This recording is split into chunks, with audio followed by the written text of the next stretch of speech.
안녕하세요. 저는 올해 36살인 미혼 여성입니다. 제 사연은 결혼이라든지 예비 신랑이라든지 그런 내용은 아니고요. 가족 이야기입니다. 저는 딸만 셋인 집에서 막내딸로 태어났는데요. 위에 언니들은 연년생이고 저만 언니들과 한 9살에서 10살 정도 차이가 납니다. 이 얘기를 하면 주위에서는 막내딸의 늦둥이라서 사랑 많이 받고 자랐겠다고 부러워들 했지만 그 말을 들을 때마다 저는 그저 웃으며 자리를 피합니다. 저는 남들이 부러워할 만한 애정을 받아본 적이 없거든요. 오히려 그 반대로 부모님의 무관심 속에서 컸어요. 부모님 원망도 많이 했는데 오늘 이 시간을 통해서 부모님을 향했던 어리석은 미움을 털어버리고자 컴퓨터를 켰습니다. 저는 딸 집안의 막내딸로 태어나 아직 미혼인 상태인데요. 반면 언니들은 둘 다 시집을 갔습니다. 제가 막 20대가 되었을 때 언니들은 아빠가 소개해준 형부를 만나 결혼을 했어요. 저희 집에는 우리 자매가 상당히 꺼려하는 엄한 아빠가 있고 친구처럼 편한 엄마가 계십니다. 언니 둘은 결혼을 해서 집을 나가고 없으니 저만 부모님과 같이 살고 있었어요. 언니들이 집에 없으니까 부모님의 관심이 그나마 저한테 집중되었는데요. 자식이라고 저밖에 안 남았으니 집중할 수밖에 없어서 옛다 애정 받아라 그런 느낌으로 관심을 받았던 기억이 납니다. 원래부터 그렇게 자라왔기 때문에 이 서운함조차 저는 익숙한 사람이었습니다. 우리 집엔 아들이 없어서 부모님한테 장녀가 너무 중요했고 연년생인 둘째 딸의 뒷심 또한 장녀 못지않게 중요한 존재로 대우받았어요. 제가 초등학생일 때 부모님은 고등학생 언니들에게 휴대폰을 해주고 교복 맞춰주고 학원 보내준다고 돈을 왕창 쓰시고 제게는 떡볶이 한 컵 사주신 적이 없으세요. 제가 중학생일 때는 학원은커녕 언니들 취업 때문에 정신없어서 저를 돌봐주지 않았죠. 또 제가 대학을 입학할 당시에 부모님은 언니들 결혼 혼수 대준다고 돈을 쏟아붓던 시기라서 여윳돈이 바닥난 상태였습니다. 제게 첫 등록금만 내주시고 나머지 등록금은 제가 따로 장학금을 받거나 알바해서 번 돈으로 메꿔 넣었죠. 언니들이 학교 다닐 때는 아빠가 직장인이었거든요. 그래서 언니들은 학교 다닐 때 알바 한번 해본 적 없고 등록금뿐만 아니라 용돈까지 챙겨받았던 걸로 기억해요. 저 때는 아빠가 퇴직했던 때라 아빠 힘에 부쳐서 해주고 싶어도 그럴 수 없었다는 거 이해합니다. 그래서 저도 따로 불평을 늘어놓지 않았어요. 물론 저는 집에서 거의 없는 존재나 마찬가지여서 사춘기 투정 부릴 곳조차 없긴 했어요. 언니들 뒤에 가려서 매일 혼자 스트레스 풀고 놀고 그랬습니다. 언니들은 가끔 저더러 부모님이 성적 관리도 안 해주고 놀아도 신경 안 써서 좋겠다고 하는데 그 말을 듣고서 한참 사춘기일 때 저는 언니들이 나를 약올리는 건가 생각이 들었어요. 제가 불평만 안 했다 뿐이지 저는 부모님 관심 받는 언니들이 훨씬 부러웠으니까요. 여기까지만 말씀드려도 제가 어떤 환경에서 어떤 대우를 받고 자랐는지 대충 감이 오시지 않습니까? 다들 아들 하나 낳아야 되는 거 아니냐고 과거에 부모님한테 그렇게 잔소리를 해댔다는데 저희 부모님은 딸 셋이면 충분하다고 아들보다 딸이 속정 깊다면서 시대를 앞선 답변으로 주위의 간섭을 차단했다고 들었습니다. 그 마음이 제게까진 닿지 않았던 걸까요? 제 눈에는 부모님이 아들 없어서 언니들한테 뼈 빠지게 쏟아붓는 걸로만 보였거든요. 저희 아빠가 늘 호랑이처럼 지엄한 분이라고 말씀드렸잖아요. 그만큼 다가가기 어려웠다는 말인데 언니들조차 아빠랑 속 얘기는 거의 안 해봤을 거예요. 아빠는 평소 저희와 대화를 나눌 때 격식을 차린 자리에서만 저희를 불러다 나앉혀놓고 말씀하시는 분이셨습니다. 주로 사회생활 대처며 앞으로의 계획 등 이런 진부한 얘기를 할 때만 저희에게 대화를 시도했죠. 이런 대화만 하는데 어떻게 마음으로 가까워질 건덕지가 있었겠습니까? 아빠와 저희 자매가 친해지기 어려웠던 또 하나의 이유는 바로 시집이었는데요. 아빠는 늘 저희가 빨리 시집을 가길 바라셨습니다. 아빠는 택배를 하는 공무원이셨는데 정년 퇴직하기 전에 축의금 뿌린 거 거둬야 된다고 언니들이 나이 30대고 나서부턴 그렇게 결혼하라는 말을 입에 달고 사셨어요. 그래서 언니들은 그 성화에 못 이겨 아빠가 붙여주는 남자와 결혼을 서두르다시피 했습니다. 저는 말씀드렸다시피 언니들과 나이 차이가 좀 있어서 당시에 20살이었던 제게는 아빠가 차마 결혼하라고 재촉 못하더군요. 언니들이 나이 40일 때 저는 그때서야 30대가 되었는데요. 그쯤에는 아빠는 당연히 퇴직하고 연금을 받고 있었고 저는 돈을 보태어 부모님께 생활비를 드리며 직장 생활을 하고 있었습니다. 그런데 제가 30살이 되니까 아빠가 이젠 제게도 슬슬 결혼 얘기를 하시더라고요. 너는 언제까지 시집도 안 가고 이렇게 살 거니? 어디 좋은 남자 없어? 네 나이 되면 주변에서 소개팅도 들어오고 한다던데 어째 너는 그런 것조차 하나 없냐? 나는 아직 결혼 생각 자체가 없어. 주위에서 소개팅 들어와도 내가 안 받겠다고 하니까 아빠가 모르는 거지. 결혼하고 싶은 사람이 생기면 그때 돼서 생각해 볼게. 그게 언젠데? 아빠 죽으면 그때 갈래? 부모 하나 없이 결혼하면 그것도 요즘은 흠이다. 널 늦게 낳아서 그렇잖아도 우리가 사돈 될 사람보다 나이도 많을 텐데 우리 죽고 없으면 너 누구 손잡고 식장 들어갈래? 무슨 말을 또 그렇게 해. 그럼 내가 아무 남자 붙잡고 결혼했으면 좋겠어? 아빠 말대로 시기 맞춰서 억지로 결혼했는데 만약 불행하면? 그건 내 책임이라고 할 거야? 아빠는 결혼이 급하지 않다는 제 생각을 충분히 알 텐데도 저만 보면 결혼 얘기를 꼭 꺼냈습니다.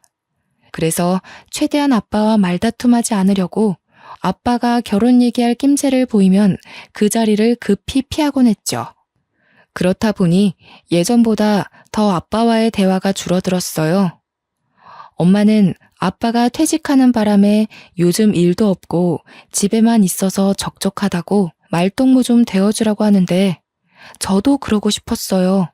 그런데 매번 결혼 얘기로 이어지니까 선뜻 아빠한테 다가가는 게 좀 꺼려지더라고요. 한 번은 아빠의 쓸쓸함을 위해서 부모님이랑 함께 모처럼 소주 한잔 하는 시간을 가졌었는데요. 오붓하고 즐거운 분위기를 만끽하고자 했던 건데 아니나 다를까 아빠가 또 결혼 잔소리를 하는 겁니다. 언니들은 시집 잘만 갔는데 너는 왜 그렇게 못 가냐? 도대체 뭐가 문제니? 내가 네 언니들에 비해 너를 신경 못 써주긴 했지만 해도 너무할 정도로 남자를 안 만나니까 아빠가 걱정이 돼서 그래. 내가 안 만나고 싶어서 없는 거라니까? 솔직히 나는 혼자가 좋아. 결혼도 하고 싶은 사람이 생겨야 하는 거지. 그런 남자가 안 생기면 그냥 혼자 살아도 될 것 같아. 이거 싫고 저거 싫고 그래서 어떻게 결혼해서 남편이랑 어울려 살래? 혼자 살면 그건 뭐 좋은 줄 알아? 나중에 다 죽고 너 혼자 세상에 남겨지면 그것만큼 후회되는 일이 없을 거다. 아빠야말로 왜 이렇게 결혼에 집착해? 어차피 언니들 결혼한 걸로 아빠가 뿌렸던 축의금 다 거뒀잖아. 그럼 됐지. 뭘 나한테까지 바래. 뭐야? 거두긴 뭘 거둬? 아빠가 어디 남들 결혼식에만 돈 뿌린 줄 알아? 돌잔치며 백일잔치며 돈을 안 들인 곳이 없어. 누가 그러래? 그래서 내가 일찌감치 말해줬잖아. 나는 결혼 생각 없으니까 더 이상 돈 뿌리지 말라고. 아빠 멋대로 계속 뿌리고 다녀놓고 왜 나더러 그걸 갚으라는 건데? 적당히 좀 해. 그냥 예전처럼 언니들만 신경 써. 기분 좋은 저녁 식사 자리에서 결국 저는 아니 꼽게 말투가 나갔고 술 한잔 된 아빠는 제 버르장머리에 꼭지가 나가서 버럭 언성을 높였습니다. 저도 그땐 술 때문이었는지 과거의 언니들만큼 못해줬다는 걸로 아빠한테 딴지를 걸고 말았네요. 솔직히 엄마 아빠가 언니만 신경 썼지 내가 뭐라든 관심이나 가졌어? 난 상 같은 거 받아와도 그걸 가방에서 꺼낸 적이 없었어. 왜 그런지 알아? 엄마 아빠는 늘 언니들 때문에 바빴거든. 이럴 거면 차라리 날 낳지 말지 그랬어. 아들도 아니었는데 딸인 거 알았을 때 날 지우지 그랬냐고. 이 녀석이 아무리 우리가 너한테 신경을 못 써줬다고 하더라도 말버릇이 그게 뭐야? 엄마 아빠 사정 몰라서 그래? 어쩜 너는 다 커도 이렇게 어린 생각만 하는 거냐? 그동안 언니들 하는 거 보면서 배운 것도 없어? 여보, 그만해요. 술이 많이 됐네. 그만 정리하고 잠자리에 듭시다. 윤희 너도 들어가서 잘 준비해라. 이건 내일 엄마가 정리할 테니까. 엄마가 제지하는 덕에 아빠와 저는 그쯤하고 그칠 수 있었으나 저는 그날로 아빠를 멀리했습니다. 원래도 가까운 사이가 아니었는데 제 고의적인 행동으로 인해서 더 멀어진 거죠. 그렇게 아빠한테 삐친 채로 말 한마디 안 하고 지낸 지 한 달이 지났을까요? 회사에서 일하고 있었는데 엄마한테 전화가 오더라고요. 엄마는 보통 제가 근무 중인 거 알아서 그 시간에는 전화를 안 걸어요. 그런데 그날따라 연달아 2번이나 전화 오길래 받아봤는데요. 다름 아닌 아빠가 교통사고로 병원에 있다는 연락이 아니겠습니까? 놀란 저는 근무지에 얘기하고 얼른 병원으로 달려갔습니다. 가니까 엄마가 아직 눈 못 뜨고 있는 아빠 옆에서 아빠 손을 잡고 앉아있더라고요. 어떻게 된 거냐고 물어보니까 엄마가 망연자실한 표정으로 말씀하셨어요. 네 아빠 곧 생일이잖니. 신발 하나 사주려고 택시 타고 백화점 가는데 웬 중앙선을 넘어온 차가 우리 택시 쪽으로 돌진하는 거야. 기사님이 그걸 피하려다가 콘크리트 옹벽을 들이받았어. 지금 기사님도 많이 다쳐서 가족들 오고 난리도 아니었다. 사고 때에 아빠랑 기사님 쪽으로만 강하게 부딪혀서 엄마는 무사했다고 들었습니다. 엄마도 이마랑 팔꿈치 쪽에 작은 타박상이 있었지만 엄마가 이건 아무것도 아니라면서 아빠 어떡하냐고 눈물을 보이시더라고요. 저도 마음이 안 좋았어요. 의식을 못 찾고 계시는 거면 가벼운 사고는 아니란 거잖아요. 또 아빠가 호흡기를 끼고 있는데 어떻게 마음이 아무렇지 않을 수 있겠습니까? 나중에 의사가 와서 하는 말로는 아빠한테서 뇌출혈 증상 말고는 따로 보이는 외상이 없다고 했으나 정확한 건 아빠가 깨어나고 정밀 검사를 좀 더 진행해봐야 알 수 있다고 했습니다. 저는 불안한 마음으로 다음날 연차까지 내면서 엄마와 아빠 옆을 지켰는데요. 그날 밤늦게 아빠가 깨어나신 거 있죠? 어차피 다음날 검사를 할 수 있기에 일단은 기다려야 했는데 문제는 그게 아니었습니다. 엄마는 깨어난 아빠의 모습을 보고는 평소와 다르다고 했습니다. 아빠가 어딘가 모르게 발음이 어눌하고 시선을 잘 못 맞췄어요. 저와 엄마가 하는 말을 잘 알아듣지도 못했고 우리를 아예 못 알아보는 것 같았죠.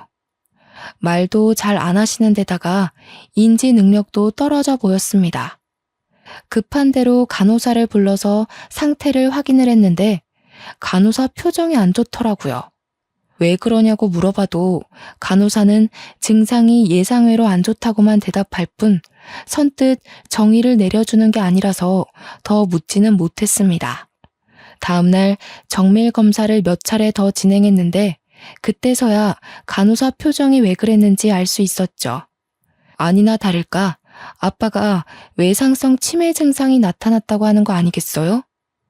교통사고 후유증이라는데 사고로 인해 뇌신경이 크게 흔들려서 손상이 되어 버렸다고 합니다. 그날로 아빠는 62살이란 젊은 나이에 조기 치매 판정을 받았습니다. 완전 집안의 날벼락이 떨어진 셈과 같았죠. 엄마와 저는 너무 큰 충격을 받아서 한동안 크게 상심했습니다. 어제까지만 해도 멀쩡하던 아빠가 한순간에 말도 제대로 못하는 어린아이가 되어버렸어요.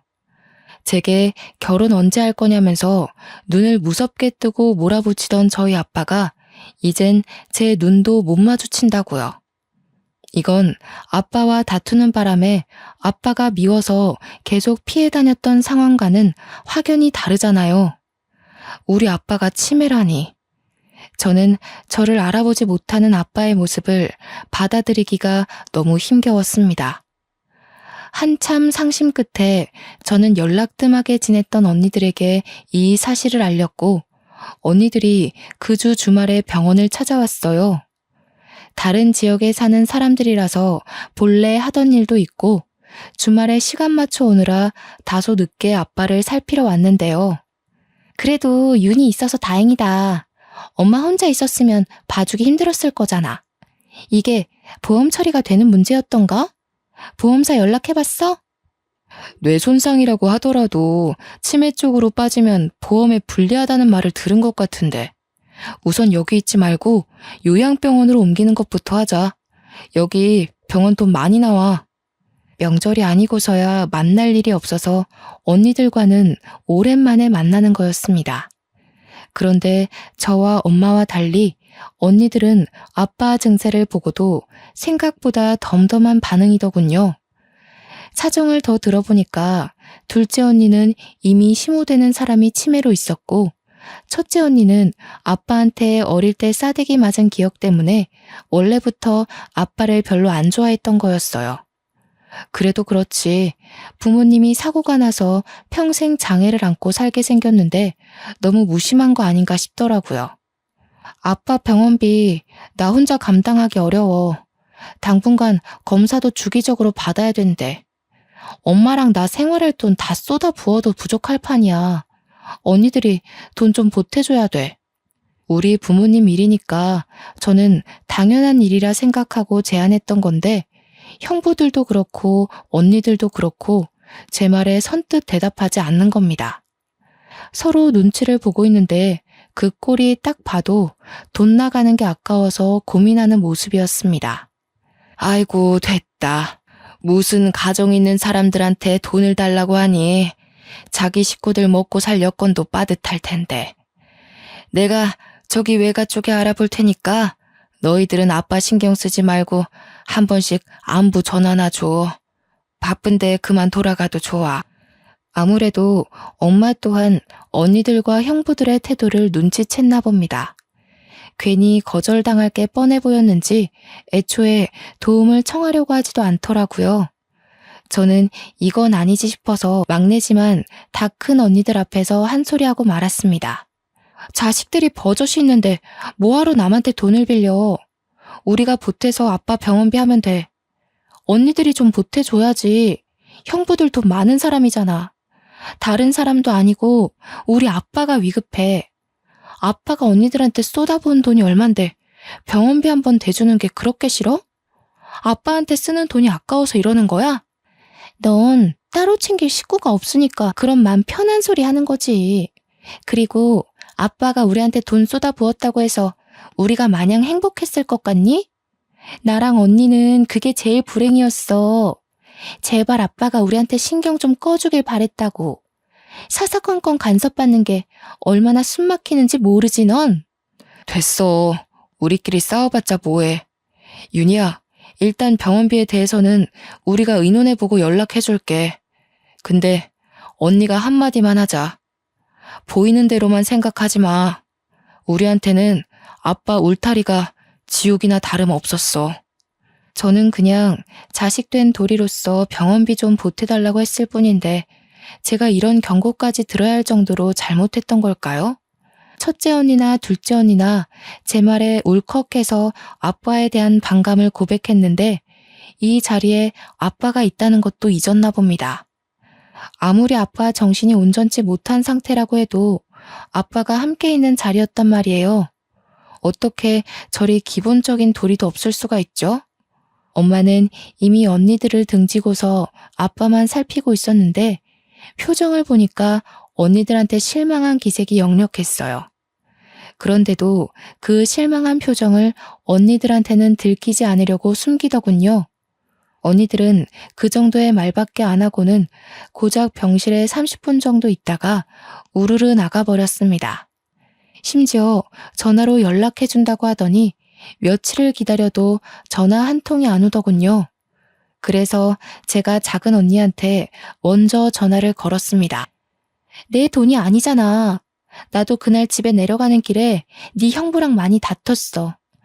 지금 합의 본 액수가 한 100만 원이거든? 더는 어려워. 100만 원? 아니 병원비에 앞으로 요양비까지 들어갈 돈이 많아. 그럼 나랑 엄마는 손가락 빨면서 지내? 아무리 출가 외인이라지만 너무하는 거 아니야? 그럼 어떡하라고. 네 형부 엄마도 치매 환자야. 이미 거기에도 돈 엄청 들어가. 가뜩이나 애들 학비까지 대줘야 돼서 우리도 예전만큼 넉넉지가 않다고. 저도 무턱대고 돈을 달라고 할 생각은 없었지만 작은 언니가 말하는 태도가 너무 기분 나쁘더라고요. 그래서 몇 분을 더 따지고 들었던 것 같습니다. 작은 언니만 그랬으면 제가 이 정도로 우라통이 터지진 않았을 겁니다. 큰 언니라는 사람은 작은 언니보다 더 했는데요. 왜냐면 큰 언니는 고등학교 때까지 아빠한테 싸대기를 맞았거든요. 장녀라는 이유만으로 큰 언니는 가장 가혹한 훈육을 당해왔어요.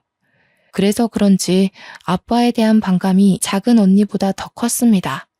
아빠가 붙여준 남자랑 결혼하는 바람에 내 인생 망했다고. 네가 첫째의 고충을 알아? 내가 첫째라고 너희들 대표해서 얼마나 혼났는데.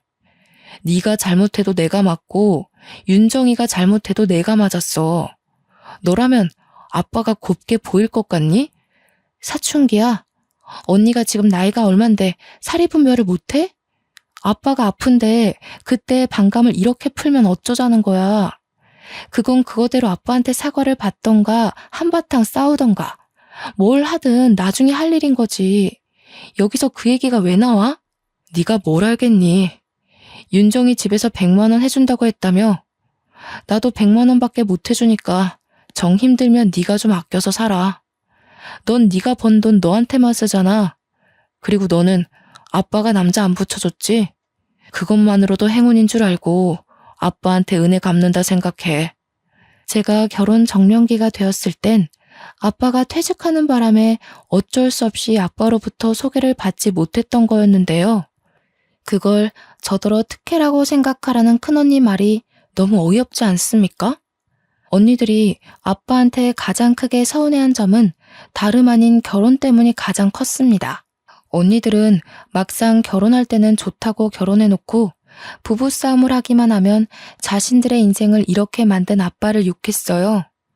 아빠 덕분에 의사 사모님, 대기업 과장 사모님 소리 듣고 살면서 늘 불평불만이 많았죠. 저도 더는 구질구질하게 애걸하고 싶지 않아서 언니들에게 고작 200만 원의 도움만 받았고 나머지는 제가 아끼고 아껴서 모든 걸 해결했습니다. 어쩔 수 없이 대출까지 받으면서요. 그렇게 아빠가 태어날 때까지 부지런히 아끼며 살다가 의사가 더는 손댈 방도가 없다고 하여 아빠를 모시고 집으로 귀가하였습니다. 일상처럼 완벽하게 복귀될 거라는 기대는 당연히 안 했어요. 치매에 대해 많이 검색도 하고 조사도 해봤거든요. 그래서 매사에 불안한 마음으로 출근을 했는데요. 아니나 다를까 한날은 퇴근하고 갔더니 엄마가 급하게 외출 준비를 하고 있는 겁니다. 엄마한테 어디 가냐고 물었더니 아빠가 집을 나갔다는 거 아니겠어요? 엄마가 잠시 요리하고 있는 사이 아빠가 사라졌다고 했습니다. 놀란 저는 엄마와 같이 아빠를 찾으러 나섰고 그 사이 경찰에 신고까지 했어요. 다행히 아빠가 가지고 있는 휴대폰 덕분에 위치 추적을 해서 찾을 수 있었습니다. 그날 이후 엄마는 아빠와 자신의 손목을 끈으로 연결하고서 잠을 청했는데요. 엄마도 아닌 척하지만 그날 많이 놀란 것 같았어요. 이걸 다행이라고 해야 할지 모르겠지만 아빠는 대소변을 못 가리거나 아이처럼 음식으로 장난치는 증상은 없었습니다. 그러나 유독 돈에 집착하는 모습을 보였어요. 10원 하나라도 누가 자기 돈에 손을 대기만 하면 버럭 소리 지르면서 근처도 못 오게 하더라고요. 아빠는 그렇게 집에 있는 현금과 통장을 매일 매시간 확인하고 만지고 감췄습니다. 그런데 문제는 아빠가 아빠 돈뿐만 아니라 제 돈도 엄마 돈도 모조리 다 숨겨버린다는 겁니다. 자기 것도 아닌 카드랑 통장까지 모두 보이기만 하면 다 제 것으로 여기며 훔쳐갔어요. 한날은 출근한다고 바쁘게 나갔는데 차에 기름이 없길래 주유소에 잠깐 들렸거든요. 그런데 아무리 뒤져도 가방 속에 지갑이 없는 거 아니겠습니까? 전날 출퇴근할 때만 해도 지갑이 있었는데 다음날 아침에 없다는 건 퇴근 이후에 사라졌다는 거잖아요. 저는 아빠가 치매 걸리고 난 후부턴 퇴근하고 어딜 들린 적이 없어요. 무조건 집에 붙어 있었거든요. 그렇다는 말은 제 지갑이 집에서 없어졌다는 말밖에 안 되는데 그 순간 저는 쎄한 기분이 들면서 설마 싶더라고요. 엄마한테 전화했더니 엄마 생각도 아빠 짓이 맞는 것 같다고 하는 겁니다. 엄마가 아빠 자는 사이에 몰래 확인해서 있으면 빼내서 갖다 주겠다고 했습니다. 아빠의 이런 행동은 제가 근무지에서 일 때문에 예민해진 날이면 좀 스트레스로 와닿았어요. 그래도 참을 수 있을 정도라 여태 직접적으로 따지지는 않았죠. 저는 차를 몰고 집까지 결국 돌아갔는데요. 아무리 기다려도 엄마가 안 나오는 겁니다. 다시 전화했더니 이젠 전화도 안 받더군요. 결국 제가 올라갔는데 문을 열자마자 싸우는 소리가 들렸어요. 알고 보니 엄마가 제 지갑 빼내려다 아빠한테 걸려서 맞고 있는 게 아니겠습니까? 놀라서 신발도 못 벗고 들어가 아빠를 말렸는데 이번엔 아빠가 저를 모르는 사람 취급하며 저한테 손찌검을 하려고 하더라고요. 그걸 또 엄마가 일어나서 말리고 아주 난장판인 순간이었습니다. 안 그래도 회사 지각에 차 기름 넣을 시간까지 없어서 예민한 상태였는데 결국 저는 여태 쌓여있던 불만을 모두 터뜨리고 말았습니다. 제발 좀 그만해, 아빠. 우리 힘들어. 아빠 때문에 안 그래도 살기 힘들다고. 아빠가 이렇게 우리 숨통 조르지 않아도 엄마랑 나 죽을 것 같이 힘들어. 아빠 때문에 나 회사 잘리면 아빠 뭐 먹고 살 건데? 우리 어떻게 살아가냐고. 제발 그냥 가만히 좀 있어주면 안 돼? 아무것도 하지 말고 제발 좀 얌전히 있어. 그러면 안 되는 줄 알지만 제가 울면서 악을 썼더니 아빠가 올리고 있던 손을 내리더군요. 그리곤 엄마를 밀치고 다시 제 지갑을 들고 가 꽁꽁 숨기는 짓을 이어갔어요. 말이 안 통한다는 건 이미 아빠가 치매 판정을 받았을 때부터 알았던 사실인데 그 순간엔 알고 있는 그 사실마저 모든 게 원망스럽더라고요. 저는 그 자리에서 한참이나 서럽게 울었습니다. 다 포기하고 아무것도 안 하고 싶었어요. 그땐 차라리 아빠를 요양병원에 보낼까 생각도 했어요. 그런 생각을 입 밖으로 꺼낸 적은 없는데 제가 지쳐 보이고 금방이라도 다 내려놓을 것처럼 보였는지 엄마가 한날 저한테 그런 말을 하더라고요. 우리 윤희한테는 해준 게 없는데 엄마 아빠가 참 모질게도 끝까지 이러지? 엄마가 너한텐 항상 미안해. 늘 언니들한테 선수 뺏겨서 많이 억울했을까. 아쉬운 소리 하는 걸로 들릴지 모르겠지만 엄마는 지금 네가 있어서 얼마나 힘이 되는지 몰라. 엄마는 힘 닿는 데까지 네 아빠를 직접 보필하고 싶어. 참 염치 없지만 미안하구나, 딸아. 저는 아빠가 싫어서 이렇게 피폐해진 게 아니었어요. 그냥 상황이 그럴 수밖에 없었을 뿐이라고 봐요. 그래서 엄마가 하는 말에 저는 또 한 번 흐트러진 정신을 다잡으려 안간 힘을 썼고 주저앉고 싶은 마음을 겨우 참았습니다. 그렇게 얼마 후 제 생일이 다가왔는데요. 주위에서 저더러 생일 축하한다고 술 한잔 하자는 약속이 많이 들어왔는데 그날은 제가 왜 그랬는지 생일만큼은 집안 생각을 하고 싶지 않아서 친구들과 보내게 되었죠. 엄마한테 문자로 오늘 생일이라서 늦게 들어갈 것 같다고 해버렸어요. 아빠가 치매 걸리고 난 후 처음으로 친구를 만나는 날이었죠. 엄마는 흔쾌히 알겠다고 해주셨고 생일 축하한다는 메시지도 함께 보내주셨습니다. 그 자리에서 저는 동료 직원 제안으로 남자까지 소개받으며 분위기를 즐기려고 애썼어요. 다들 저를 세상에서 가장 중요한 사람처럼 치켜 세워주며 태어난 것을 축하해주는데 시궁창 같던 삶에 빛 한 줄기가 새는 느낌이더라고요. 아, 그래. 나 원래 이렇게 살았지. 바깥 세상은 이리도 아무렇지 않게 돌아가고 있었지 싶었습니다. 그런데 그 즐거움을 만끽하는 것도 그리 길지 못했어요. 중간에 엄마한테서 전화가 왔는데 일단 한 번은 안 받았어요. 그리고 두 번째 왔을 때는 제가 문자로 답을 했는데요. 엄마한테서 바로 답장이 오더라고요. 아빠가 저를 찾으려고 집 앞에 나갔다가 사라졌다는 겁니다. 걱정은 되었지만 아빠가 사라지는 경우가 종종 있었기에 제가 우선 경찰에 신고하겠다고 엄마를 안심시켰습니다. 그렇게 몇 시간 후 이 차를 가기 위해 장소로 옮겨갈 때 엄마한테서 다시 걸려온 전화 한 통을 받게 되었는데요. 그날은 제 인생에서 가장 후회가 되고 아직까지도 제가 제 생일을 더 이상 축하하지 않게 된 계기가 된 날이기도 했습니다. 윤희야, 어떡하니? 네 아빠가 죽었다. 내가 잠시 네 아빠 모자 챙기러 올라갔다 온 사이에 네 아빠가 또 사고가 났어. 그런데 네 아빠가 숨을 안 쉬어. 윤희야, 어쩌니? 네 아빠 어떡하니?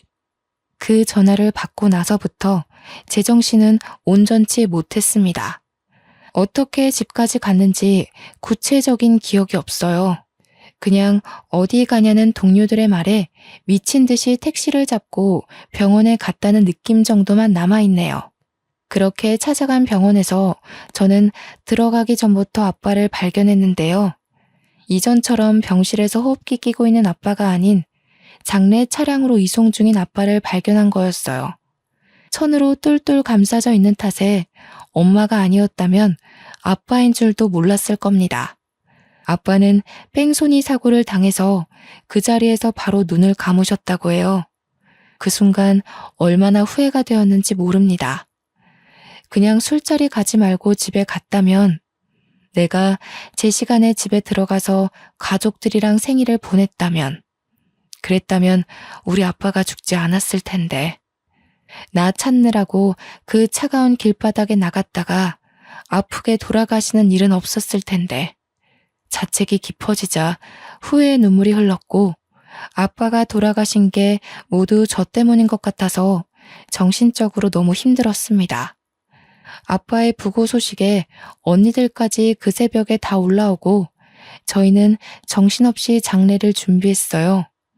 형부가 상주를 서고 다들 장례 절차랑 비용에 대해 안내받는다고 정신이 없었는데 저는 구석에 박혀서 죄책감에 고개도 못 들고 바보같이 계속 울기만 했습니다. 그러자 첫째 언니가 약간 짜증을 내면서 저를 부르더군요.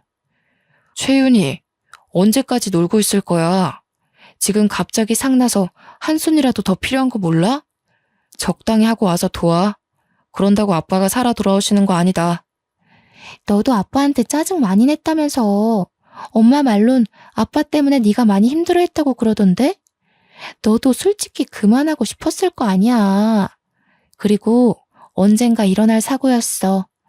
치매 증상에서 제일 위험한 게 밖으로 놔두는 거잖아. 사고랑 직결된 문제니까. 언니 둘은 저더러 자기들이랑 똑같이 아빠한테 학을 떼놓고선 뭘 이제 와서 후회하고 오냐고 하더라고요. 그 소리를 듣는데 화가 났던 저는 당시 저의 죄책감을 언니들한테 풀려고 했던 것 같아요. 언니들은 아빠 자식 아니야? 지금 남이 죽었어. 아빠가 돌아가셨는데 겨우 그렇게밖에 말 못해? 막말로 아빠가 언니들한테 형부들 붙여준 게 그렇게 잘못된 일이야? 언니들도 형부들 돈 많아서 좋다고 여기저기 자랑하고 다녔잖아. 잘난 것도 없는 언니들 아빠가 뒷바라지 다 해서 사모님 소리 듣게 만들어줬잖아. 어머머, 우리가 무슨 자랑을 했다고 그래. 너 없는 소리 지어내고 그러는 거 아니다. 잘 모르면서 어줍잖게 시비 걸지 마. 그리고 방금 잘난 것도 없다고 했니? 너만큼 잘난 게 없겠어? 머리에 피도 안 마른 게 기어오르네. 아빠 방법이 틀렸다고 해도 나는 언니들이 그걸 이해해줄 나이가 됐다고 봤어. 나도 아빠가 어떤 마음으로 언니들한테 애썼는지 알겠는데 언니들은 대체 왜 몰라? 아니면 알고도 그냥 모르고 싶은 거야? 어떻게 그 나이 먹고도 철이 없을 수가 있어. 이게 술 먹고 왔다더니 돌았나. 조용히 안 해? 사람들 다 보는 데서 교양 없게.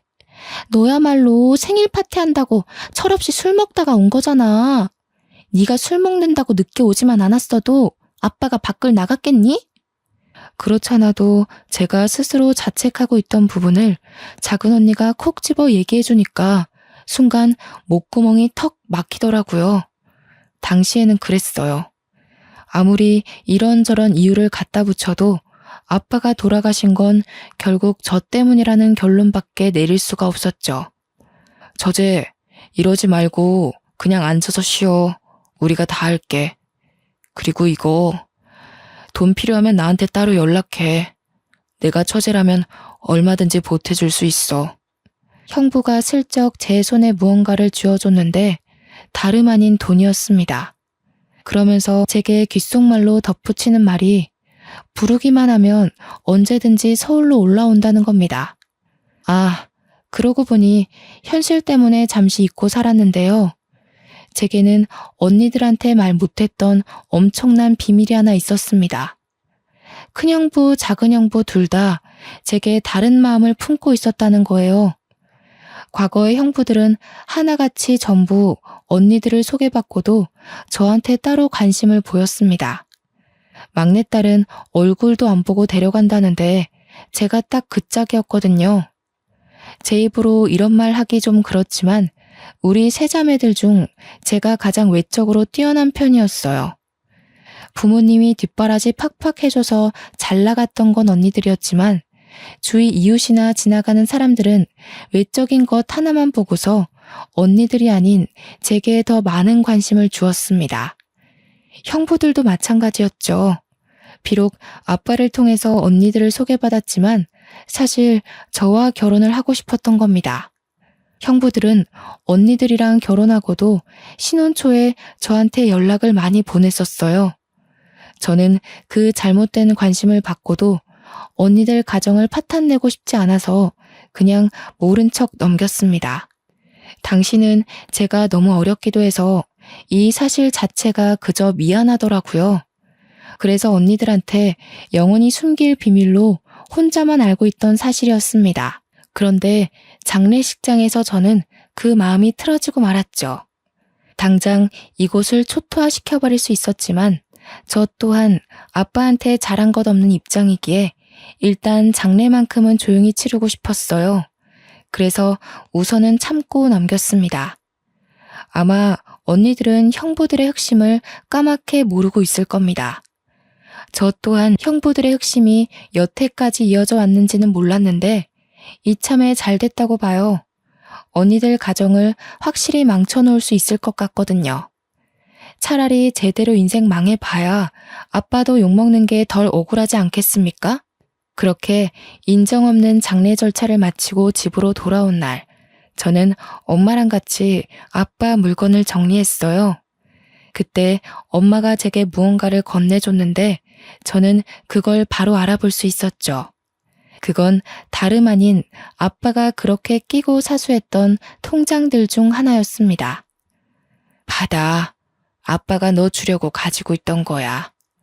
너 결혼하면 줄 예단비인데 너 크면 꼭 챙겨줄 거라고 그렇게 꽁꽁 감추고 있었어. 코앞에 있던 자기 딸도 못 알아봤으면서 통장 주인은 꼭 너라고 내내 당부했거든. 엄마가 힘겨운 마음을 다잡고 말하기를 아빠가 평소 엄마한테 그랬대요. 막내한테는 언니들만큼 못해줘서 늘 미안한 마음을 안고 살고 있다고요.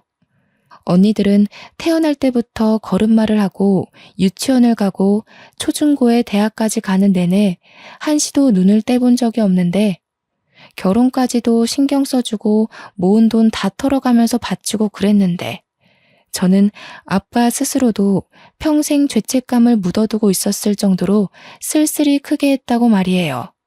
아빠도 그걸 알아서 제 생각만 하면 그렇게 미안한 마음밖에 없었다고 합니다. 그나마 저한테는 해줄 수 있는 게 이것밖에 없었기에 아빠는 연금에서 생활비를 제한 모든 돈을 차곡차곡 모았다고 했어요. 엄마가 주는 통장을 받고 그걸 펼쳐보는데 저는 바닥에 놓인 아빠의 영정사진을 차마 쳐다볼 수가 없었습니다. 통장 내용을 보자마자 눈물을 터뜨렸기 때문인데요. 통장 잔액 옆에 입금자 명이 전부 미안해 막내딸로 기재되어 있는 거 아니겠습니까? 평소 고맙다, 미안하다 이런 말 못하시는 분이라는 걸 알아서 이 간결한 표현 하나만으로도 아빠의 마음이 얼마만큼 담겨 있는지가 충분히 느껴졌어요. 아빠는 어릴 때부터 어렵게 살아서 자식만큼은 돈 때문에 걱정하지 않도록 살게 해주려고 젊은 시절부터 피땀 흘려 일만 했다고 했습니다. 엄마가 옆에서 지켜보는데 단 한순간도 제대로 휴일을 보낸 적이 없었다고 했어요. 주말에도 친구 일하는 데 가서 일용직으로 돈을 벌었고 평일에는 택배 일하면서 돈을 벌었고 허리가 아픈데도 병원비 나가는 게 아까워서 파스만 붙이며 견뎠다고 합니다. 기억할지 모르겠는데 아빠가 치매 걸리고 나서 다른 건 다 기억 못해도 딸들 생일은 꼭 기억하더라고. 옛날에 그렇게 뼈 빠지게 일하면서도 너희들 생일에는 아빠가 꼭 휴일을 냈거든. 아빠한텐 그날이 유일하게 쉬는 날이었지. 그러고 보니 저희가 아주 어릴 땐 꼭 생일 때 외식을 했던 기억이 납니다. 전혀 인지를 못하고 있었는데 엄마가 말해주니까 생일마다 아빠까지 온 식구가 함께 있었던 장면만 떠오르더라고요. 그래서 아빠 사망한 그날도 제 생일인 걸 알았던 아빠가 제가 늦게까지 집을 안 오니까 무슨 일 생긴 것 같다고 나선 거였다고 하네요. 이 말을 듣고서 저는 더없이 오열을 했습니다. 아빠를 너무 몰라줬던 것 같아서 마음이 아플 정도로 미워졌어요. 그러면서 동시에 언니들을 향한 증오는 갈수록 더 커지더군요. 그래서 저는 마음을 추스르고 난 후에 바로 일을 저질렀습니다. 형부들이 제게 전화했던 녹음 내용이랑 메신저 기록을 전부 언니 둘에게 보내버렸어요. 그 뒤로 언니들이랑 형부한테서 오는 연락을 받지는 않았지만 전화 오는 횟수로 보아하니 이미 집안이 풍비박산 난 게 아닐까 확신이 들더군요. 그리고 저는 연차를 연달아 내고서 엄마와 함께 휴양지로 가 마음을 더 추스르고 오기로 결정했습니다. 엄마랑 바로 다음날 집을 떠났어요. 언니들이랑 형부가 저희 집을 찾아왔을지도 모르겠네요. 이 글은 현재 태국에서 2주째 지내다가 시간이 나서 작성 중에 있습니다. 아빠가 돌아가신 지 아직 한 달도 채 되질 않았어요. 저와 엄마의 마음은 많이 괜찮아졌으나 그래도 아직은 시간이 더 필요할 듯합니다. 그리고 아빠가 제게 주려고 모았다던 예단비 있잖아요.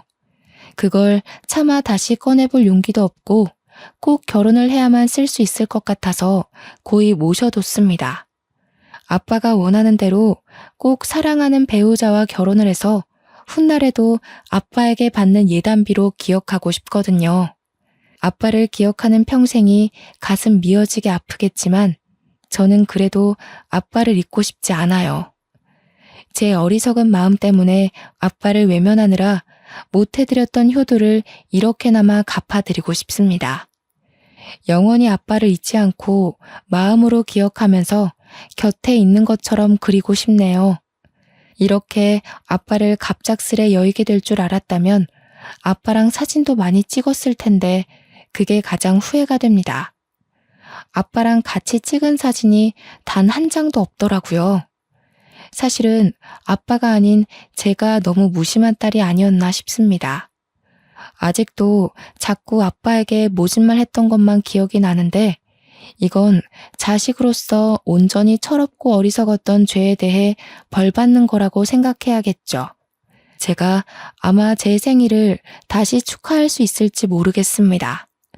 축하를 받더라도 아빠를 꼭 찾아가 아빠와 함께하는 생일을 보내지 않을까 싶어요. 이제 와서 하는 말이 무슨 소용일까 싶지만 이 글을 쓰는 내내도 아빠가 너무 보고 싶습니다. 아빠한테 보고 싶다는 말을 해본 적이 없는데 그 처음이 하필 너무 늦어버려서 이렇게 허공에 대고 후회만 하고 있네요.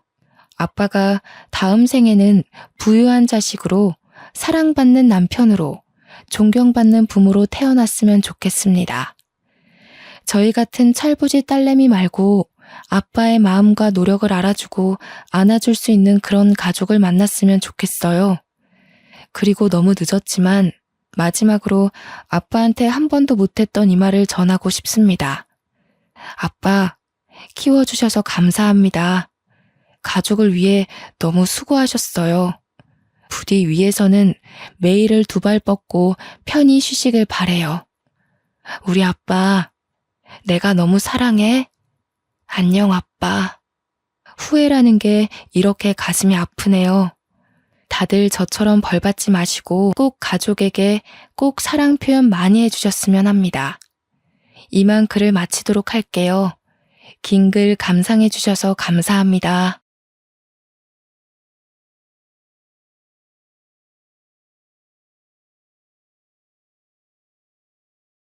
안녕하세요. 아들 셋을 키우고 얼마 전에 막내 아들을 장가 보낸 60대 여성입니다.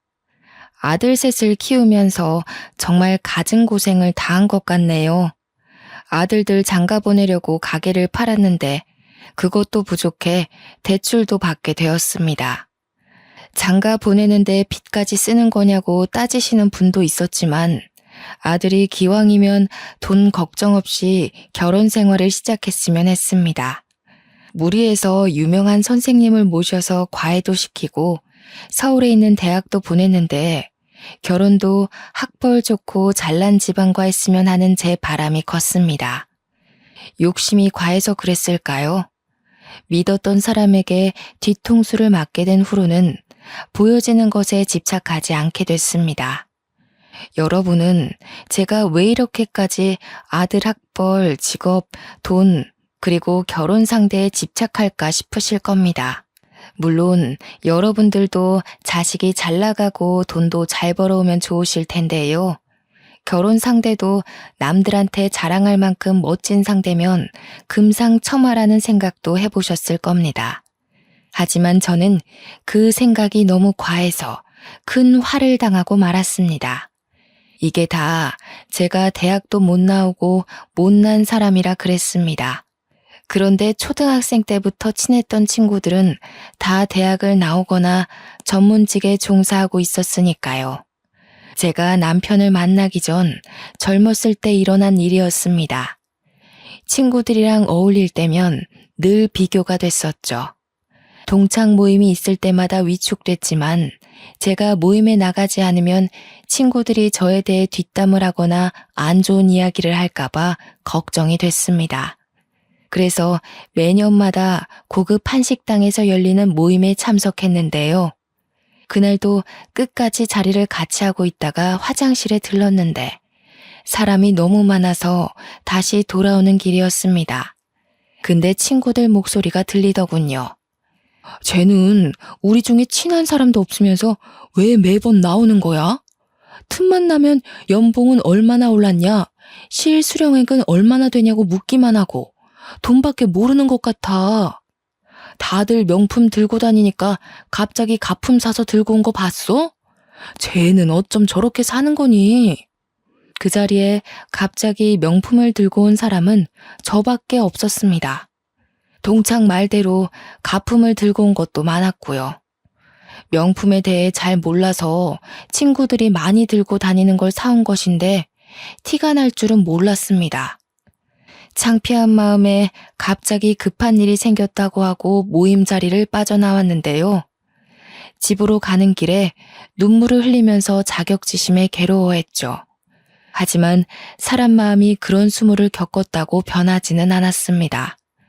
저희 엄마께서 간호사를 만나보라고 하면서 선자리를 만들어 주셨습니다. 의사였으면 하는 마음이 있었지만 어디 의사가 저를 만나주겠어요. 간호사도 전문직이니 어떻게든 잘해보려고 했습니다. 바로 거기서 남편을 만난 거고요. 남편은 저한테 관심이 없어 보였지만 저도 인생 한 편 펴보려고 적극적으로 대쉬했습니다. 어떻게든 대화를 이어가려고 애쓰다 보니 남편도 제게 마음을 열어주었죠. 그렇게 두 번째, 세 번째 만남을 이어가고 나서야 나이도 나이인지라 결혼을 전제로 진지하게 만나보자는 이야기가 나오게 되었습니다. 하지만 그때 남편이 간호사가 간호조무사라는 사실을 알게 되었죠. 억울한 마음에 엄마에게 달려가 어떻게 된 거냐고 따졌더니 저희 엄마가 저를 호되게 혼내셨습니다. 네가 지금 제정신이니? 정서방이 간호사면 뭐 어떻고 간호조무사면 또 뭐 어때? 너는 대학도 안 나온 게 따지는 게 왜 이렇게 많아? 그렇다고 네가 직업이 있어 돈이 있어. 정서방이 결혼해준다고 할 때 냉큼 가서 결혼식 올려. 저희 부모님께서 네 처지에 간호조무사도 옳았구나 감사해야 한다고 하셔서 울며 겨자 먹기로 만남을 이어나갔는데요. 부모님 말도 틀린 말이 아니었습니다.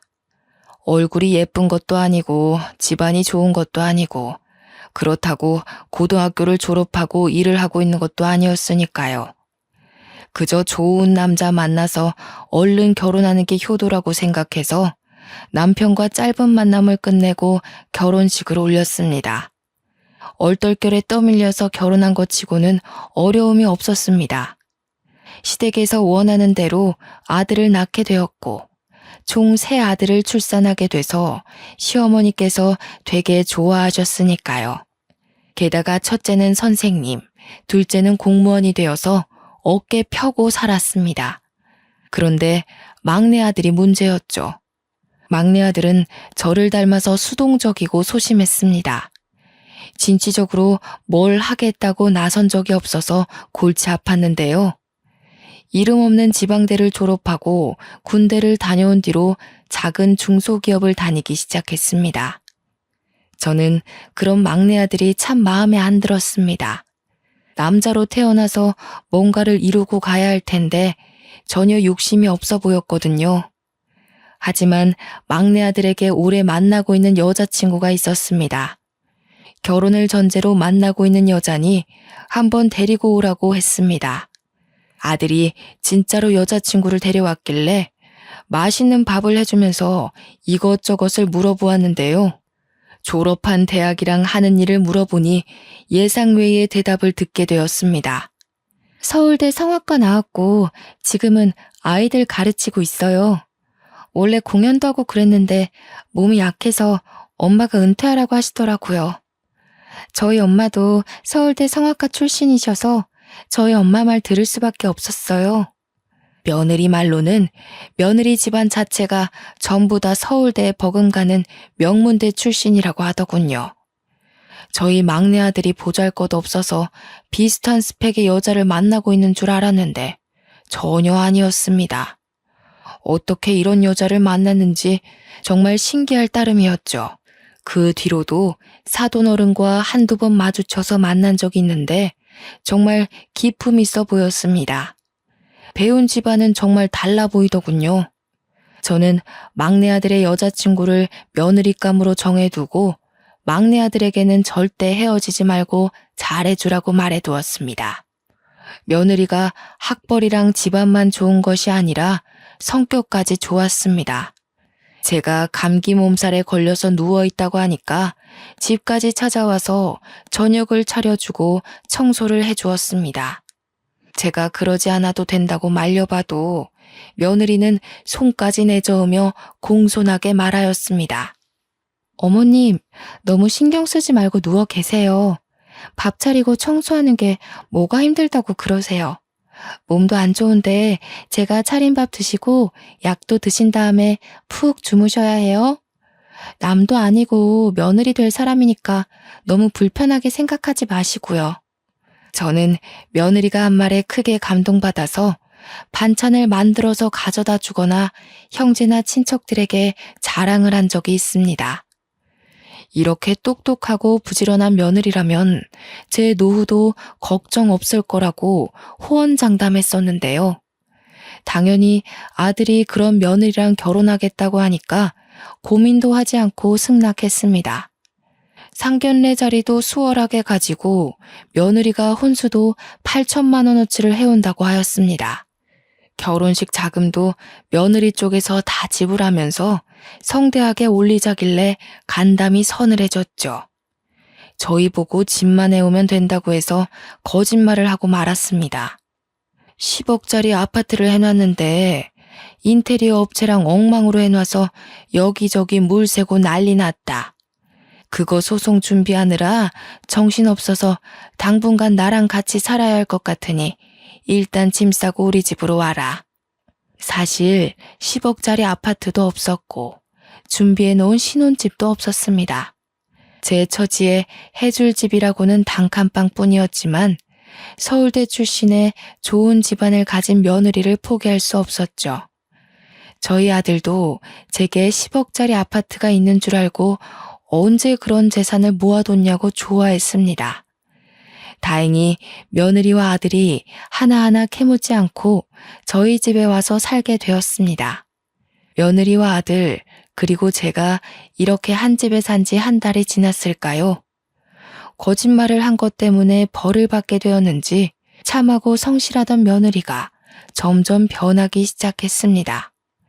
아들이랑 있을 때에는 제게 상냥하게 대하고 집안일도 잘해주더니 아들이 출근하러 나가면 180도 변해버렸죠. 집안일을 하기는커녕 소파에 들어놓은 채 일어날 생각을 안 했습니다. 그래서 제가 집안일을 하면서 며느리에게 눈치를 줬는데요. 눈치 보지도 않고 오히려 짜증을 내면서 제게 비키라는 거 있죠?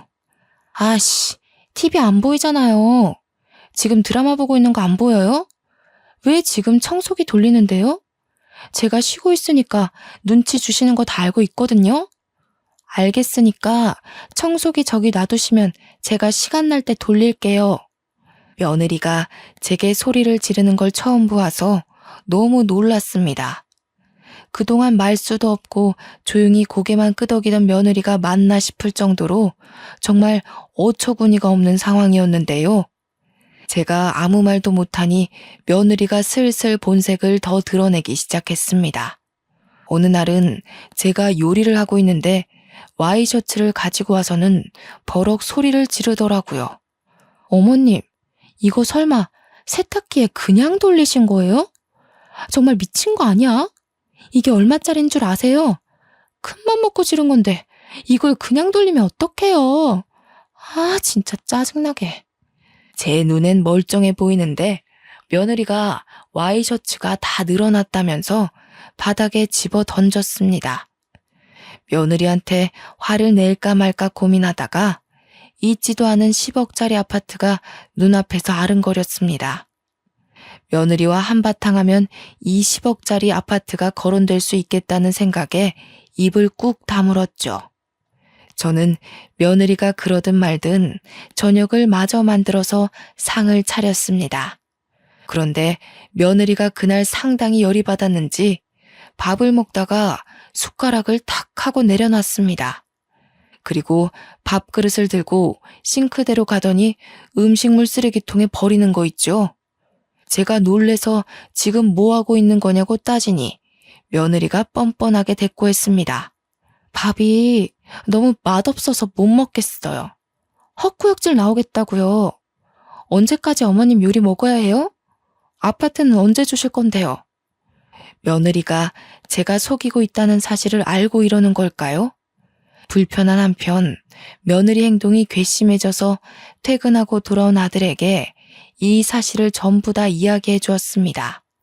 그리고 아들에게 아파트 때문에 그런 것이냐고 물어보았습니다. 하지만 아들이 제 말을 믿지 않고 헛웃음을 지며 말도 안 된다고 했습니다. 소정이가 엄마한테 옷 집어던지고 엄마가 해준 밥을 쓰레기통에 다 버려버렸다고? 그게 말이 돼? 소정이가 내 앞에서 그런 적 없어. 뭐 때문에 싸워서 이러는 건데? 소정이랑 같이 이야기해보자. 아들 눈빛이랑 말투를 보아하니 며느리가 마음에 안 들어서 역정을 내는 거라고 생각하는 것 같았습니다.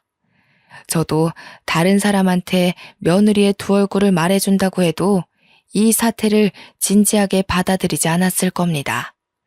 저희 아들처럼 여자 둘이서 기싸움을 하느라 일어난 일이라고 믿었을 텐데요. 며느리도 아들 녀석이 자기 편이라고 생각했는지 갑자기 나타나 눈물을 터뜨렸습니다. 어머님, 저한테 왜 이러세요? 어머님이 하라는 대로 청소도 하고 밥도 차리고 있는데 뭐가 도대체 마음에 안 들어서 이러시는 건데요. 이렇게 거짓말하지 마시고 마음에 안 드는 게 있으면 말씀을 하세요. 그리고 이어서 하는 말이 가관이었습니다. 제가 눈치 주는 것도 모자라 시집살이를 모질게 시킨다고 이러고 있더라고요. 제가 언제 그랬냐고 따지다가 화를 참지 못하고 이럴 거면 나가 살라고 이야기하였습니다. 그랬더니 아들이 버럭 소리를 지르며 오히려 저를 나무랬습니다. 며느리가 아무리 마음에 안 들어도 그렇지 이렇게 협박하는 게 어딨어? 엄마가 10억짜리 아파트 있다며. 그 아파트 소송 끝나고 인테리어 업체 새로 구해서 집 고칠 때까지 기다리고 있으라고 할 때는 언제고 갑자기 왜 이러는데? 아들이 저보고 마음에 안 들면 말해서 고치게 하고 하나씩 알려주라고 타일렀습니다. 자기 지갑 사정도 알면서 어떻게 그럴 수 있냐고 말하길래 그 자리를 박차고 나와버렸습니다. 그놈의 아파트. 제가 거짓말해서 이 사단이 난 건데 어쩌나요. 인과응보라고 생각하고 갑질하는 며느리와 같이 살기로 마음먹었습니다. 며느리를 사춘기 딸이라고 생각하고 어르고 달래거나 대화를 피하다 보니 요령이 생기더군요. 이렇게 시간을 끌다가 소송에 져서 돈을 다 날리게 되었다고 핑계를 댈까 고민하던 찰나였습니다. 제가 안방에서 낮잠을 자고 있는 줄 알았는지 며느리가 거실에 있는 제 짐을 뒤지고 있더군요. 제 가방에서 지갑을 꺼내 돈을 훔치더니 자연스럽게 다시 넣어놓고 있었습니다. 안 그래도 지갑에 계속 돈이 비어서 이상하다고 생각했을 때였습니다. 저를 못살게 구는 것도 모자라 돈까지 훔치고 있었다니. 저는 이 모습을 동영상으로 촬영해놨다가 제 가방을 열심히 뒤지고 있는 며느리를 불렀습니다. 이런 도둑년 같으니라고. 네가 내 지갑에 손대는 거 다 봤다. 동영상으로 찍어놓은 것도 있으니까 거짓말할 생각하지 마라. 우리 아들한테 다 말해서 너 이혼시킬 거야. 이렇게 말하면 제발 한 번만 봐달라고 무릎을 꿇고 버릇없게 굴어서 죄송하다는 말을 할 줄 알았습니다. 그런데 며느리가 당당하게 고개를 들어올리더니 저를 비웃더라고요. 저한테도 보여줄 게 있다면서 아들과 어떤 여자가 같이 식사하는 사진을 보여주었습니다. 제가 괜히 이러는 것 같아요? 남편이 생활비도 적게 주고 맨날 늦게 들어와서 뭐 하나 봤더니 바람을 피고 있더라고요. 그런데 나보고 도둑년이라고요? 당신 아들은 불륜이나 저지르고 다니는 주제에 나한테 도둑이라고 할 자격 있어요? 제가 쫓아다니면서 증거로 남겨놨으니까 이혼 소송 준비나 하고 계세요. 아들이 직장 동료랑 식사한 것이 아니냐고 어떻게 이게 불륜 증거냐고 따져보았습니다. 그랬더니 며느리가 또 다른 사진을 보여주더군요. 그 사진은 아들과 직장 동료가 팔짱을 끼고 있는 사진이었습니다. 이 사진을 본 순간 며느리의 말을 믿을 수밖에 없었습니다. 제가 아들에게 일러서 사이가 안 좋아지면 그 김에 이 증거들을 가지고 이혼해서 어마어마한 위자료를 물게 할 거라고 선언했습니다. 저는 제 아들이 며느리를 배신하고 다른 여자를 만났을 거라고 생각하지 않았습니다. 아들을 믿었지만 아들이 이혼당할까봐 혼자 며칠을 끙끙 앓고 있었는데요. 그 덕분에 며느리는 제 앞에서 여왕 노릇을 하며 승승장구하기 시작했습니다. 그 다음날 아침부터 잠자고 있는 저를 깨우더니 자기 속옷을 제 얼굴에 던지는 거 있죠? 시간이 지금 몇 시인데 아직까지 자고 있어요? 얼른 일어나서 밥 차리고 청소해야죠. 표정이 왜 그래요? 내가 집안일 안 하고 누워있을 때는 왜 이렇게 게으르냐?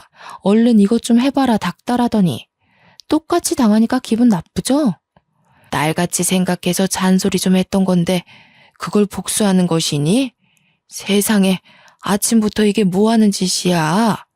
시어머니 얼굴에 속옷을 던지는 게 말이 된다고 생각하니? 어디서 배워먹은 버르장머리야? 그렇게 싫으시면 댁 아드님 이혼시키시던가요. 가정 버리고 바람 핀 놈이 누군데 어머님이 왜 억울하세요?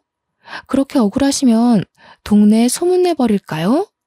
며느리의 협박을 들은 순간 입이 선뜻 움직여지지 않더군요. 결국 저는 그날부터 모든 집안일은 물론 며느리의 옷을 다려주고 며느리의 속옷을 손빨래하는 일까지 맡게 되었습니다. 이런 수모를 다 겪고 있으니 점점 분한 마음이 가라앉질 않았습니다. 이러고 있을 게 아니라 아들이 정말 바람을 피고 있는지 알아내야 할 것 같아서 아들 뒤를 쫓아다녔습니다.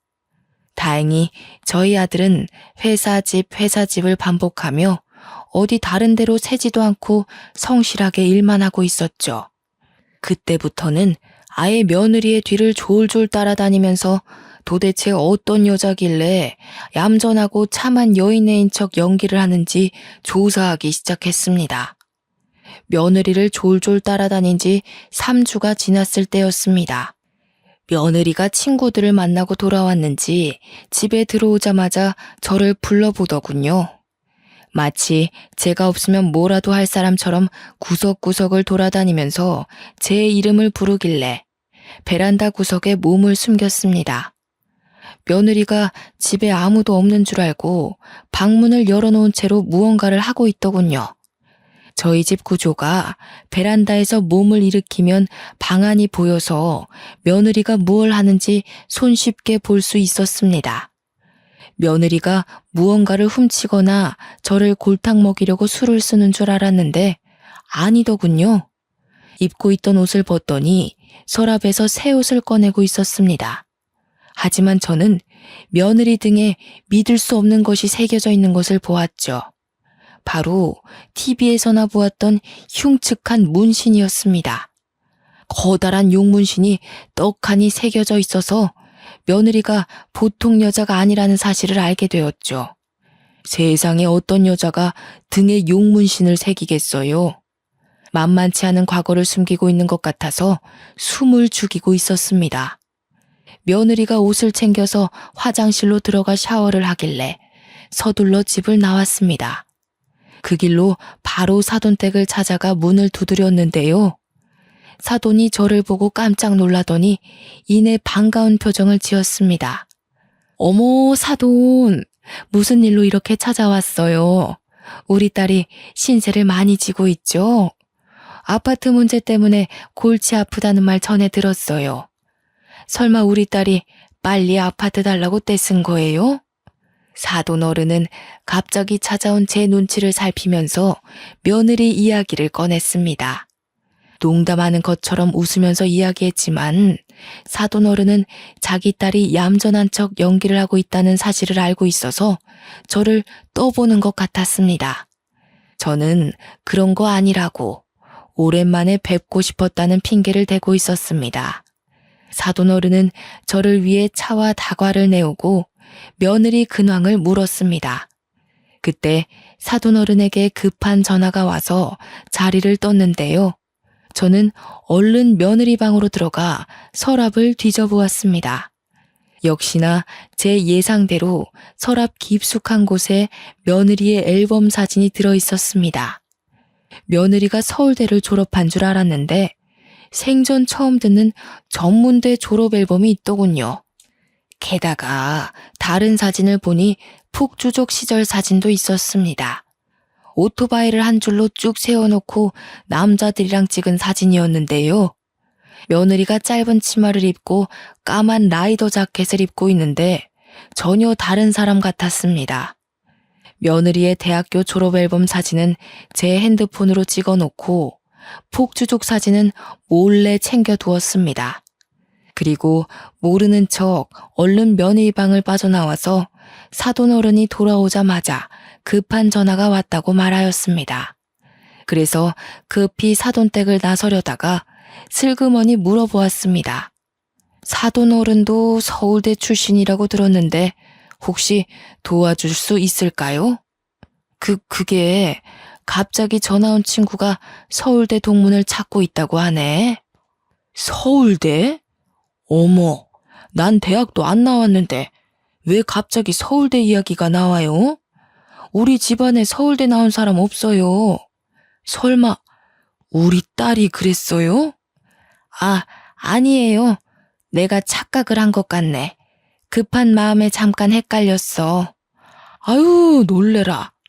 우리 딸이 어렸을 때 나 서울대 교수라고 말하고 다녀서 난감했던 적이 있었거든. 그때가 8살이었나? 지금은 다 컸는데 설마 그러겠어요? 그쵸? 사돈어른도 순간 불안한 생각이 들었나 봅니다. 며느리의 본성을 알고 있었는지 제발 아니라고 말해달라는 눈빛으로 저를 쳐다보고 있더군요. 사돈어른이 무슨 죄인가요?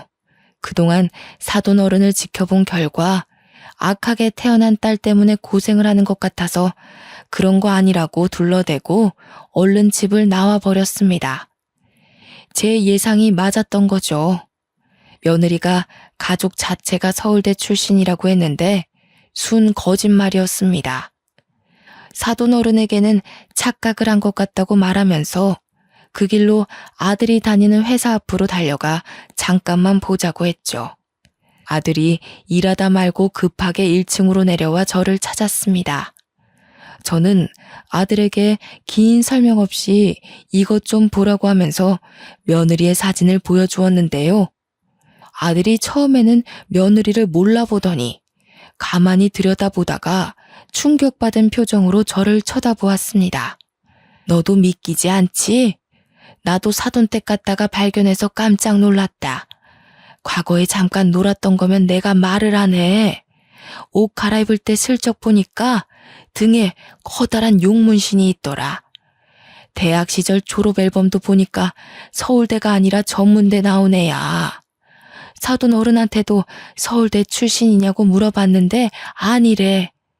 도대체 어떻게 만난 여자길래 진짜 서울대 나왔는지 확인도 안 하고 만난 거니? 저는 그런 여자인 줄 몰랐어요. 자기 입으로 서울대 나왔고 아이들 가르치는 선생님으로 일하고 있다고 하니까 믿었죠. 누가 그걸 확인해 보려고 하겠어요. 이러고 있을 게 아닌 것 같아요. 지금 소정이한테 따지러 가야겠어요.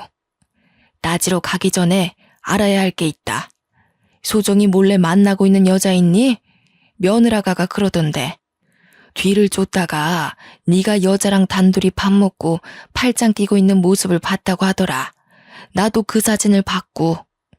사진이요? 도대체 무슨 사진을 말하는 거죠? 소정이가 뭐라고 하면서 그 사진을 보여줬는데요? 아들 녀석이 잔뜩 흥분한 채 묻길래 며느리의 실체를 빠짐없이 털어놓았습니다. 아들이 바람을 핀 증거를 대서 이혼 소송을 할 거고 거에게 위자료를 요구할 거라는 며느리의 계획을 다 이야기해 버렸죠. 제가 이렇게 말하니 아들이 자기는 바람 핀 적이 없다고 했습니다. 아들은 며느리에게 배신감을 크게 느꼈는지 갑자기 반차를 쓰고 나왔겠다고 말하더군요. 아들이 급하게 집안일 문제로 휴가를 낸다고 말하고 저와 함께 며느리를 찾으러 갔습니다. 며느리는 아무것도 모르고 평소처럼 소파에 누운 채 TV를 보고 있었습니다. 다리를 건들건들거리면서 다 큰 처녀가 배를 푹푹 긁으면서 크게 웃음을 터뜨리고 있었죠. 아들 앞에서 늘 다소곳하게 앉아있던 애라서 아들이 처음 보는 모습이었을 겁니다. 원래 아들이 들어올 시간이 아니라서 며느리가 아들이 들어오자 깜짝 놀라 얼른 자세를 고쳐 앉았습니다. 며느리가 갑자기 왜 일찍 들어왔냐고 물으니 아들이 며느리 얼굴에 사진을 집어던지면서 소리쳤습니다. 엄마가 당신 친정에 갔다가 발견했대. 당신 서울대 나온 것도 아니라며? 등에 용문신이 있다는 것도 사실이야? 언제까지 숨기려고 그랬어? 나랑 결혼하기 전에 애들 가르친 건 맞긴 한 거야? 갑자기 왜 이러는 거야? 이 사진들 어디서 가져왔는데 그래? 이거 가짜야. 합성. 그래, 합성된 거야. 며느리가 되지도 않는 거짓말을 내뱉길래 제가 나서서 아들이 바람을 폈다는 사진 원본을 달라고 하였습니다. 그거야말로 합성된 거 아니냐고 따지니 아들이 당장 그 사진을 내놓으라고 하더군요. 그 사진을 본 아들이 사진 속 여성이 사내 괴롭힘 때문에 상담을 하던 부하 여직원이라고 이야기해 주었습니다. 팔짱을 낀 것도 여직원 구두굽이 갑자기 부러지는 바람에 순간 휘청이면서 아들의 팔을 붙잡은 거라고 했죠. 며느리가 이 사진들을 찍어서 악의적으로 편집해 저를 협박한 것이었습니다. 오해가 있으면 말을 해야지. 어떻게 엄마한테만 말할 수 있어? 엄마 말로는 당신이 협박한 것 같던데, 맞아? 당신이 진짜로 이 사진으로 이혼이니 뭐니 위자료 이야기한 거야? 순간 화가 나서 실수한 거야. 나는 당신한테 말하면 사이가 틀어질까 봐 그랬어. 다음에는 절대 안 그럴 테니까 이번 한 번만 봐주라. 응? 아들이 며느리에게 처음으로 격분한 모습을 보여주니 꼬리를 말고 도망가려고 하더군요. 애교를 살살 피우며 이 순간만을 모면하려고 하길래 제가 나설 수밖에 없었습니다. 사이가 틀어질까 봐 그랬다고? 시어머니한테 한 걸 생각해봐라. 집안일 다 시켜놓고 마음에 안 든다고 옷 집어던지고 음식 버린 건 생각도 안 하는 거야? 너네 집안 사람들 다 서울대 출신이라고 한 거 잊었니? 오늘 사돈댁 가서 하는 말 들어보니까 서울대 출신은 아무도 없다고 하더라. 뭐? 우리 엄마한테 옷을 집어던지고 우리 엄마가 해준 밥을 버렸다고? 네가 지금 제정신이야? 아들 녀석이 그 말을 듣고 충격을 받았는지 얼굴이 새빨개졌습니다. 금방이라도 집안 물건을 다 부술 듯 눈을 부라리더니 며느리에게 삿대질을 하며 소리쳤죠. 그 말이 사실이냐고. 학력 속이고 증거 조작해서 이혼 협박한 것도 모자라 어떻게 시어머니를 부려먹을 수 있냐고 난리를 피웠습니다. 경악스러운 범죄 행각에 화를 꾹 참고 있다가 엄마가 이 범죄자에게 호되게 당했다는 사실을 생각하니 아들이 폭발한 모양입니다. 당장 이 집에서 나가라고 호통을 치길래 제가 진정하라고 아들 녀석을 꽉 붙잡고 있었습니다. 그렇게 몇 분이 지났을까요? 제가 30여 분 동안 며느리를 방 안에 넣어놓고 거실에서 아들하고 대화를 나누었습니다. 그동안 말하지 못한 사소한 갑질과 자존심 상했던 순간들을 이야기하니 아들 낯빛이 많이 어두워져 갔죠. 결국 저희 아들 녀석이 이혼을 결심한 것 같더군요. 며느리를 불러 이혼하겠다고 하니 며느리가 무릎을 꿇고 빌기 시작했습니다.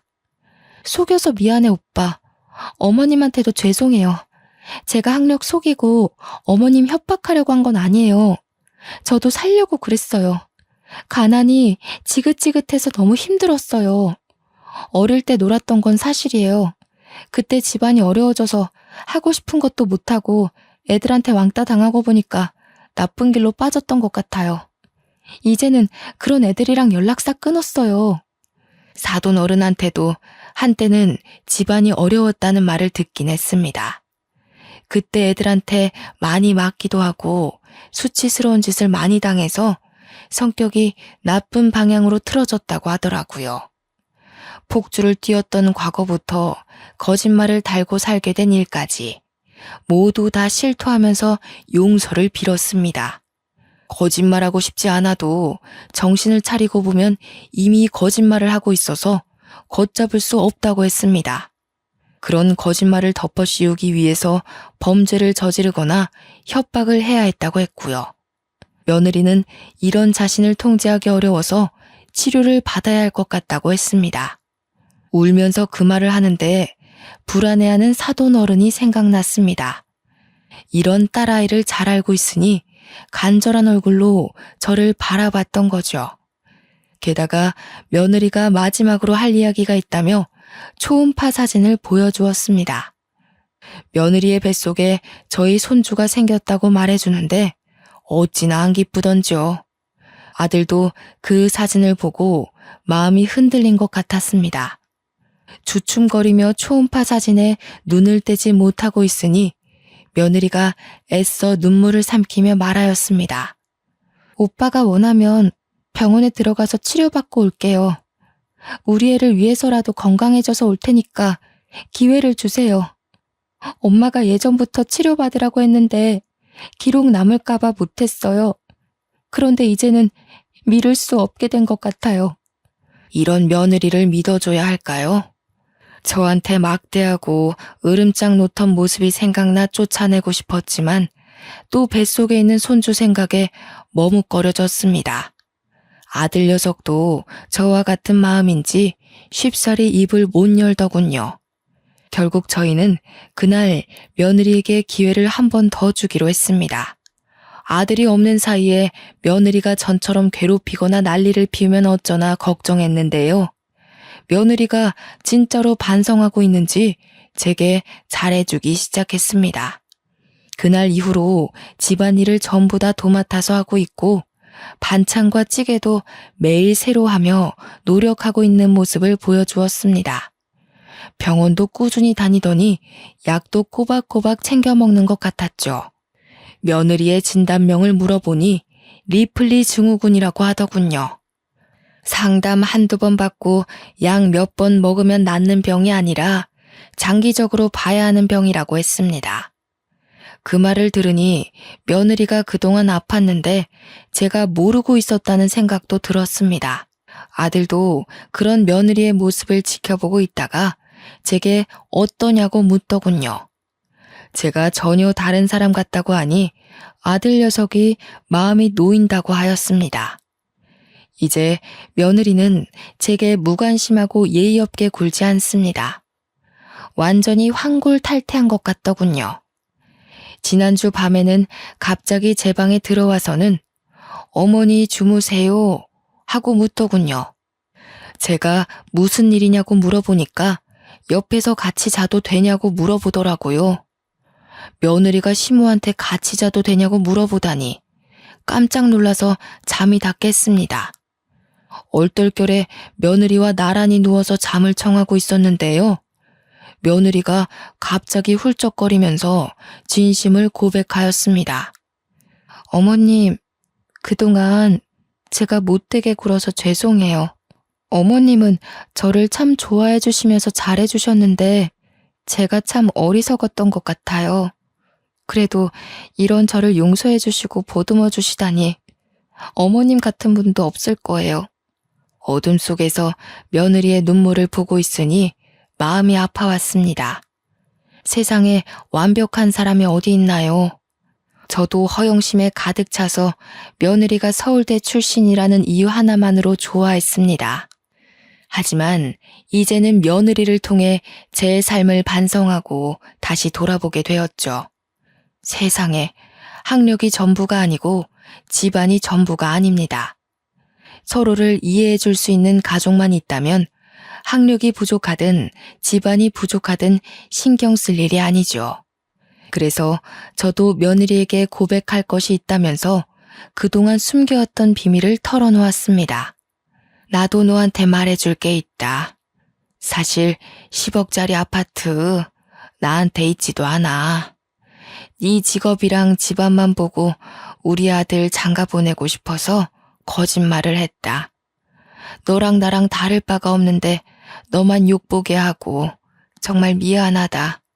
며느리가 처음에는 깜짝 놀란 눈치였지만 제 눈물을 보더니 저를 부둥켜 안고 같이 슬퍼해 주었습니다. 눈물로 참회하고 반성하니까 없던 용기도 생기더군요. 아들한테도 10억짜리 아파트가 없다고 말할 수 있게 되었습니다.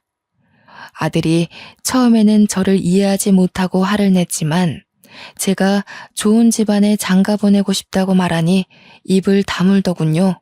잠깐 나가서 담배를 피우고 오는 것 같더니 자기 때문에 고생을 많이 한 것 같다고 이해해 주었습니다. 처음에는 엄마가 왜 거짓말을 했나 이해가 안 됐는데 찬찬히 생각해 보니까 내가 못나서 그랬던 것 같아. 형들은 선생님 되고 공무원 돼서 엄마 걱정 끼친 적이 없는데 난 늘 골칫거리였잖아. 하고 싶은 것도 없고 그렇다고 하라는 대로 하지도 않았으니까. 엄마가 고생을 참 많이 했었지. 그거 생각해보니까 엄마가 왜 속였는지 이해가 되더라고. 내가 형들처럼 잘났으면 좋은 집안에 장가도 가고 이렇게 엄마 속 썩일 일도 없었을 텐데. 내가 참 미안해. 아니다, 아들아. 내가 미안하다. 내가 자격지심 때문에 너를 공경에 빠뜨렸어. 네가 부모를 잘 만났으면 더 승승장구할 애인데 내가 네 인생을 방해한 것 같다. 엄마가 정말 미안해. 이 뒤로도 몇 시간 동안 기나긴 대화를 나누었습니다. 아들에게 삶에 대한 압박감이 얼마나 컸는지 알 수 있어 뜻깊은 대화였죠. 아들과 함께 진심 어린 대화를 나누다 보니 선생님을 하고 있고 공무원을 하고 있는 아들들보다 우리 막내 아들이 더 귀하게 여겨졌습니다. 이렇게 저를 이해해 줄 수 있는 아들은 막내 아들뿐인 것 같았거든요. 그렇게 10억짜리 아파트는 우리 가족들 마음에 묻어두고 없는 이야기로 하기로 했습니다. 이렇게 죄를 참회한 뒤로 저희 가족이 더욱 돈독해졌습니다. 오늘도 며느리가 제가 좋아하는 갈비찜을 한다면서 바쁘게 움직이고 있네요. 저를 상전 취급해줘서 가끔은 너무 아무것도 안 해서 심심할 지경입니다. 제가 부엌으로 가서 설거지라도 하려고 하면 바로 달려와서 저기 가서 쉬고 있으라고 말하고 있으니까요. 몇 달 전까지만 해도 며느리가 이렇게 변할 줄 몰랐는데요. 세상 오래 살고 볼 일인 것 같습니다. 여러분은 가족들 때문에 곤혹스럽고 힘들다고 생각했을 때가 있나요? 저뿐만 아니라 다른 분들도 가족인데도 불구하고 남보다 못할 때가 분명 있다고 하더군요. 오히려 안 보는 게 낫다고 하시는 분들도 계셔서 제 이야기를 말씀드리고 싶었습니다. 지금은 원수처럼 느껴지고 눈앞에서 사라졌으면 좋겠다고 하실지도 몰라도 기다려 보시길 바랍니다. 시간을 들여 노력한다면 전보다 더 나아질 수도 있습니다. 저도 나쁜 며느리를 만나거나 아들과 며느리가 안 맞는다면 이혼하는 게 답이라고 생각했는데 이혼이 마냥 정답이 아니라는 생각이 드네요. 요즘 많은 사람들이 이혼을 선택한다고 하지만 이혼은 정말 최후의 수단인 것 같습니다. 저도 제 아들의 이혼을 생각해 본 입장이라 말씀드립니다. 이혼이라는 무게가 생각보다 무거우니 다양한 방법을 다 써보시고 선택하시길 바랍니다. 여러분 앞에는 이혼이라는 단어가 떠오르지 않을 정도로 행복하고 묻어냈으면 좋겠네요. 여기까지 제 사연글 읽어주셔서 감사합니다.